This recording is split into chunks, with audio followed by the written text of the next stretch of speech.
آج ہمارا 19واں روزہ ہے۔ اس 19 روزے کو ایک راز کے ساتھ گزارنا ہے۔ وہ راز میں آج دینا چاہتا ہوں۔ یہ تسبیح، یہ ذکر، یہ اعمال، یہ تلاوت، یہ گناہوں سے بچنا، اس کی نافرمانی سے بچنا، کملی والے پہ درود و سلام اور حضور کے آل و اصحاب سے محبت، یہ اولیاء کا ادب، یہ سارا رزق روحانی ہے۔ آپ کا فرمان ہے، مجھے اس بات کا فکر نہیں کہ دعا قبول ہوتی ہے یا نہیں۔ قرآن کی بد دعا بہت سخت بد دعا ہوتی ہے، اور قرآن کی بد دعا سے بچو۔ اپنی ہنڈیا میں ہلدی کا استعمال لازم کیا کریں، کینسر کی روک تھام کے لیے۔ بسم اللہ الرحمن الرحیم۔ السلام علیکم ورحمۃ اللہ وبرکاتہ۔ آج ہمارا 19واں روزہ ہے۔ اس 19 روزے کو ایک راز کے ساتھ گزارنا ہے۔ وہ راز میں آج دینا چاہتا ہوں۔ ایک راز کے ساتھ گزارنا ہے۔ اللہ سے 2 رزق مانگنے ہیں۔ اللہ رزق روحانی بھی عطا فرما، رزق جسمانی بھی عطا فرما۔ لیکن مجھے دسترخوان مولا وسیع چاہیے، آقا وسیع چاہیے، کریم وسیع چاہیے۔ رزق روحانی کیا ہے؟ رزق جسمانی تو وافر مقدار میں ہمیں مل چکا ہے۔ رزق روحانی کیا ہے؟ یہ تسبیح، یہ ذکر، یہ اعمال، یہ تلاوت، یہ گناہوں سے بچنا، اس کی نافرمانی سے بچنا، کملی والے پہ درود و سلام اور حضور کے آل و اصحاب سے محبت، یہ اولیاء کا ادب، یہ سارا رزق روحانی ہے۔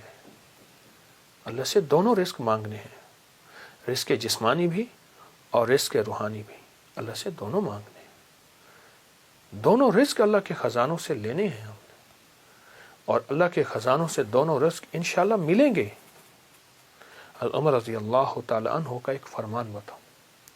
آپ کا فرمان ہے، مجھے اس بات کا فکر نہیں کہ دعا قبول ہوتی ہے یا نہیں، مجھے تو اس بات کا فکر ہے میں کتنا وقت دعاؤں میں لگاتا ہوں، کتنا وقت دعاؤں میں لگاتا ہوں۔ اچھا، ہاتھ اٹھا کے دعا مانگنا ایک بہت بڑا عمل ہے۔ کچھ دعائیں ایسی ہوتی ہیں جو اللہ اور بندے کے درمیان ہیں، اور وہ دل کے اندر سے نکل رہی ہوتی ہیں، اور دل کی گہرائیوں سے نکل رہی ہوتی ہیں، وہ اندر کی کیفیتوں سے نکل رہی ہوتی ہیں، وہ اندر کے وجدان سے نکل رہی ہوتی ہیں۔ کچھ دعائیں ایسی ہوتی ہیں، کچھ دعائیں ایسی ہوتی ہیں۔ ہاں، وہ دعائیں مانگیں، وہ دعائیں اللہ کے خزانوں سے ہم لینے والے بن جائیں۔ تو اللہ سے کبھی بھی رزق ایک نہ مانگیے گا، کبھی بھی رزق ایک نہ مانگیے گا۔ ہمیشہ اللہ سے 2 رزق مانگے، رزق روحانی اور رزق جسمانی۔ روحانی رزق آج تک نہیں سنا، وہ یہ ہے۔ اچھا، ہمارے گھر میں روحانی دسترخوان لگتا ہے، جسمانی دسترخوان تو لگتا ہے، ٹیبل پہ نیچے کہیں دسترخوان بھی لگتا ہے، کیا روحانی دسترخوان بھی لگتا ہے؟ اس کو سوچیں۔ اگر روحانی دسترخوان نہیں لگتا تو آج کے بعد روحانی دسترخوان لگائیں۔ تلاوت، روز 1 پارہ پڑھ لیں، نہیں پڑھ سکتے 1 پاؤ پڑھ لیں، نہیں پڑھ سکتے ایک ورق پڑھ لیں، قرآن کی زیارت کریں۔ میں ایک مری میں ایک جگہ جانا ہوا، تو وہاں انہوں نے کہا ہمارے گھر میں کسی نے جادو کیا ہوا ہے، ہمارے گھر میں مشکلات ہیں، مسائل ہیں، الجھنیں ہیں، ناکامیاں ہیں، پریشانیاں ہیں، بہت زیادہ پریشانیاں تھیں۔ تو اللہ پاک نے دل میں ڈالا، کشف وغیرہ کے دعوے تو کر نہیں سکتا۔ میں نے کہا آپ کے گھر میں قرآن کی بد دعا ہے، اور پھر میں نے انہیں ایک واقعہ سنایا۔ ایک بہت بڑے درویش تھے، وہ ہر سال ایک جگہ جاتے تھے، چند دن وہاں گزارتے، لوگوں کو اللہ اللہ سکھاتے۔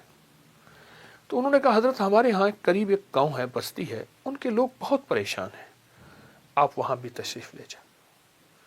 وہاں گئے تو واقعی پریشان تھے لوگ، گھروں میں بیماریاں، جھگڑے، طلاقیں، تکلیفیں، مشکلات، بندشیں، مسائل رزق کے، گھر کے، اولاد کے، بہت پریشان۔ حضرت نے وہاں سے وہاں پہنچے تو غور سے سارے نظام پہ توجہ فرمائی، دیکھا۔ آپ نے فرمایا تمہارے گھروں میں قرآن کی سسکیاں سن رہا ہوں، اور قرآن کی بد دعائیں سن رہا ہوں، اور قرآن کی بد دعا بہت سخت بد دعا ہوتی ہے، اور قرآن کی بد دعا سے بچو۔ حیران ہو گئے کہ قرآن بد دعا دیتا ہے. فرمایا قرآن کی سسکیاں بھی ہوتی ہیں, قرآن کی بد دعائیں بھی ہوتی ہیں, اس سے بچو. ان پڑھ ہو, نہیں پڑھ سکتے, قرآن پاک اٹھاؤ, چومو اور باوضو اور اس کی ہر سطر پہ پہلا کلمہ پڑھتے جاؤ, ہر سطر پہ پہلا کلمہ پڑھتے جاؤ. اور اگر پڑھے ہوئے ہو, ایک پارہ پڑھ لو, آدھا پارہ پڑھ لو, ایک پاؤ پڑھ لو, تھوڑا پڑھ لو, زیادہ پڑھ لو. میری درخواست یہ ہے, اللہ سے رزق روحانی منوائیں. اللہ میری نسلوں کے لیے رزق روحانی عطا فرما. ان رمضان کی 19 رمضان کی ان معتبر, مبارک اور مقدس گھڑیوں میں اللہ سے رزق روحانی منوائیں. ہمیں دنیا کی کائنات کے خزانے مل گئے, رزق روحانی نہ ملا. ہم کنگلے ہیں, ہم یتیم ہیں, ہم مسکین ہیں, ہم مفلس ہیں, ہم در بدر ہیں, ہم فٹ پاتیے ہیں, ہمارے پاس کچھ نہیں ہے. اور ہمیں رزق روحانی مل گیا تو انشاءاللہ ہم کامیاب ہیں. آل رسول, اصحاب رسول کی زندگی میں رزق روحانی وافر تھا, رزق جسمانی کم تھا. بڑی بڑی اولیاء کے ہاں رزق روحانی وافر تھا, رزق جسمانی کم تھا. یہ ضرور اپنی زندگی میں شامل کریں, اس کا آپ کو بہت فائدہ ہوگا. اور ایک بات درخواست کروں گا, اپنی ہنڈیا میں نا ہلدی کا استعمال لازم کیا کریں, کینسر کی روک تھام کے لیے, السر کی روک تھام کے لیے, خون کے اندر سرخ ذرات, ہیموگلوبن اور فلاں فلاں چیز کی کم کرنے کو ختم یا اس کا کم نہ ہو وہ چیز, اس کے لیے, جوڑوں کے لیے, پٹھوں کے لیے, کمر کے لیے, اعصاب کے لیے اور جسم کی طاقت کے لیے اپنے کھانوں میں, ہنڈیا میں ہلدی کا استعمال بڑھائیں اور ضرور کریں. اور رمضان میں بھی انشاءاللہ صحت مند اس لیے ہونا ہے کہ بڑھ چڑھ کے اللہ کی عبادت کرنی ہے اور اللہ کی مخلوق کی خدمت کرنی ہے. اللہ ہماری حاضری کو قبول فرمائے. انشاءاللہ اللہ پاک کو ضرور قبول فرمائیں گے. جزاک اللہ. السلام علیکم. مزید نیو اسلامک ویڈیوز دیکھنے کے لیے چینل تلاشی جانے